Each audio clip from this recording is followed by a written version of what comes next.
Hey, true believers. Chris Mack coming at you with Teen Titans #1 from the New 52. In this book, I can see what Scott Liddell was trying to do, and I thoroughly did enjoy the first half of this series when it first came out, but it fell short for me relatively quickly, and I'll explain that here in a little bit. But let's dive into it. Let's talk about who made this book. Again, this is one of those irritating ones where they put the credits at the end, and I don't want to spoil it for you, and people are like, well, it's an older book. Why not just spoil it? And I'm like, well, there are people that are just getting into books, and I don't want to ruin it for them. This was written by Scott Liddell, pencils by Brett Booth, inks by Norm Ratman, colors by Andrew Dahlhaus, letters by Carlos M. Miguel.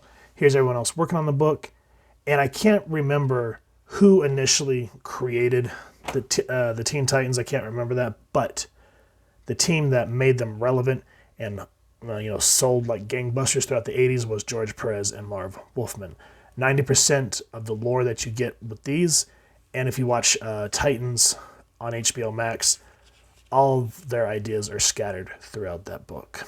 Now with this, because this is the New 52, this is after Flashpoint, everyone's reimagined, metas are only like 5 years old or something like that, or at least emerging. And here there's like an uptick in young metahumans. And so here, this is, you'd think at first with that red hair that this would be Wally West, but what I hated the most about New 52 is Wally just essentially disappeared. I mean, we got Barry as the main Flash, and then we get Impulse, even though he's sitting here saying, hello, America, y'all can relax. There's a new superhero in town, and his name is Kid Flash. And if I remember pre-Flashpoint, he went by the name of Impulse, I think, all the way until he joined Young Justice with Connor and Tim, if memory serves correctly. If I'm not, feel free to make fun of me, but I like how he runs in and he kind of has that arrogance because here he's supposed to be young and he has all these powers, he can do all these cool things, and he just completely ignores the fire department, runs into this burning building, and he's like, hey, hold your applause until I've come to a complete stop. You idiot! Do you have any idea what you've done? Besides nearly saving your toasted buns? Have you ever heard of a backdraft? And he actually defines it. And he goes, oh. And so something happens.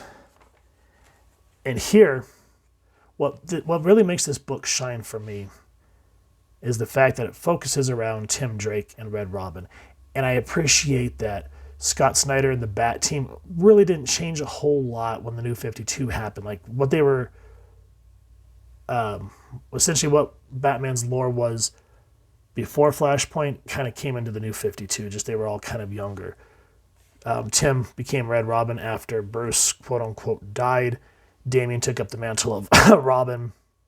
And so Tim kind of became sort of an operative superhero. And I didn't personally like it, but here I'm glad that they sort of brought him back to the forefront.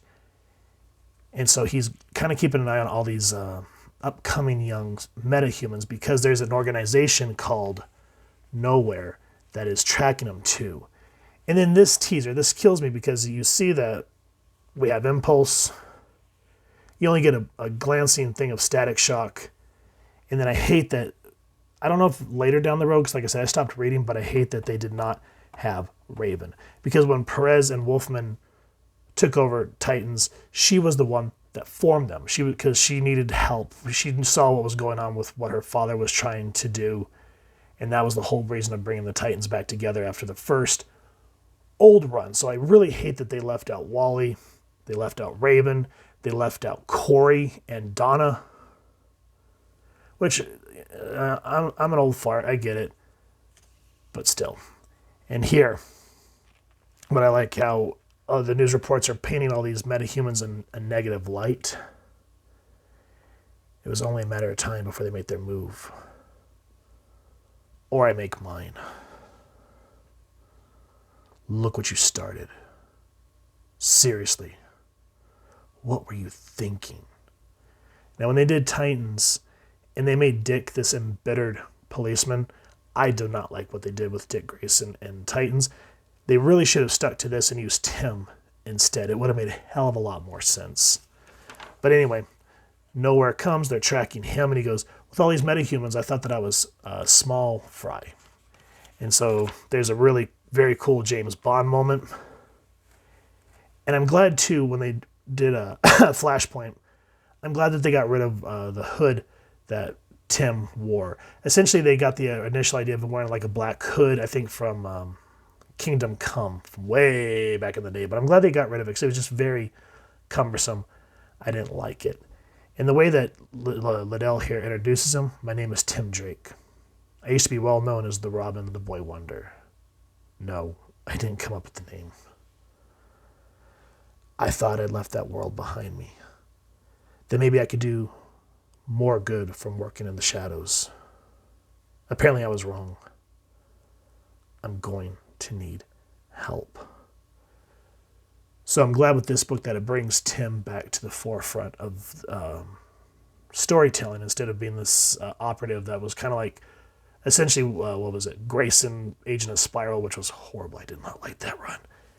And instead of getting Donna, this book really focuses on like the 2000s attitude. So we don't get Donna Troy or Corey, who were like glue, and like the big sisters of the team. Instead, we get Casey Sandsmarks.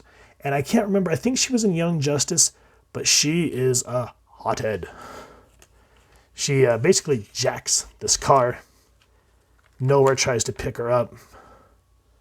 Robin saves her, and she's trying to avoid saying that she has powers. But Nowhere kind of pushes her, where he's kind of saying, you need to essentially nut up or shut up. And she goes, are you insane? What am I supposed to do against that thing? Didn't say I didn't try. My wings will protect me. But I'm afraid you're on your own, Wonder Girl. And I just love the page that we get after that where she goes, don't call me Wonder Girl. I knew she was lying, just as they did. I've read about the sightings, about the things this mysterious girl can do. And so her introduction is awesome. And it's very much a different take from Donna and Deanna. So I can enjoy that in that sense. Or Deanna. Well, sorry, not enough coffee today. And that's essentially all this first issue is. There's some more that really teases at the end, but I don't want to get into it. Speaking of the end, what really made me jump off, and I don't want to sour everyone, but being an old school Image Comics head, I really do not like what they did with Gen 13 in this series. They really just...